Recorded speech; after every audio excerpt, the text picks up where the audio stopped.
જો તમે બહારનું બીજાનું બધાને કહેલું સાંભળશો તો તમારું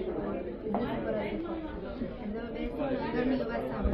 બીજા છે બે વસ્તુમાં તમે નિર્ણય જે નથી લઈ શકતા ને, બે વસ્તુમાં એક નિર્ણય લઈ આજે ના તમારી પાસે કોઈ હોય તો એ અને બી મને કેવું તમે નિર્ણય લઈ દો. હા એમ નહીં, એ અને બી તમારી પાસે બે ચોઈસ છે. હું તમને કહું તમારા માટે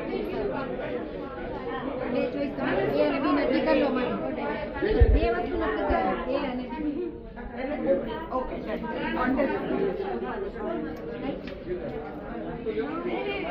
હું તમને કહીશ which is good for you, A or B.